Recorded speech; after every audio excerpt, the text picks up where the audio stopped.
This just shows how vulnerable U.S. can actually be. Democracy in question here. How vulnerable is U.S. security right now? Well, look, I mean, Caroline, it's very vulnerable. I mean, nation states are gaining additional capabilities. We know that Russia and China have advanced capabilities, but other nation states, North Korea, Iran, have conducted efforts here in the United States against private sector companies, offensive attacks, Las Vegas Sands Corporation, and we know about Sony Corporation.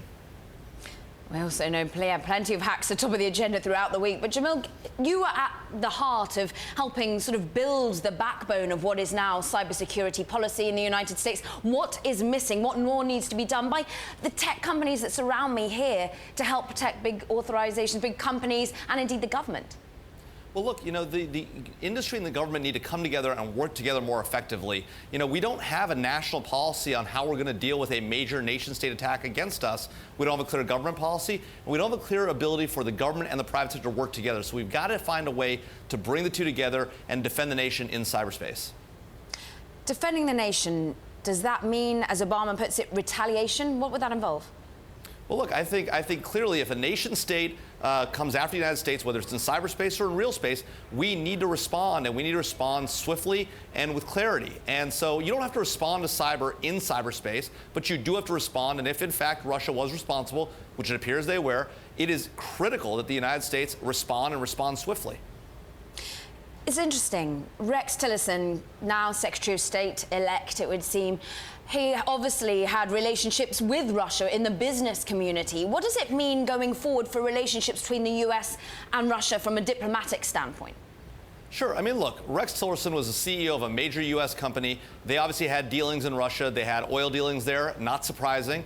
And he built relationships for that. Now, he, as Secretary of State, he's got a very different role. He's going to represent the U.S. government and our policies in the international community and with Russia. And so he's going to take the U.S. government line, not the Exxon Mobil line. That's his job, and I'm sure he'll do it effectively if he gets confirmed. But what will that U.S. government line be? It seems to be a warmer embrace being showed to Russia. What does that mean in terms of cybersecurity? Will the walls get higher as they offer perhaps a warmer inclination towards a country through acts and deeds, but maybe more protecting themselves from a cybersecurity point of view?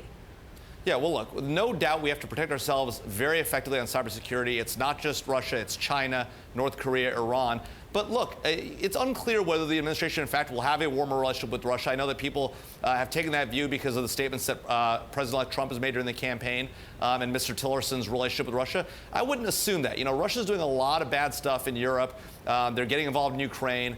They're involved in Syria in a very interesting way, in a way that sometimes may look supportive of the U.S., but also is very problematic for the Syrian rebels that we're supporting. And so, Russia is not a good actor in this space, and the notion that somehow we're going to dramatically warm relationships, I think, is not necessarily how it's going to go.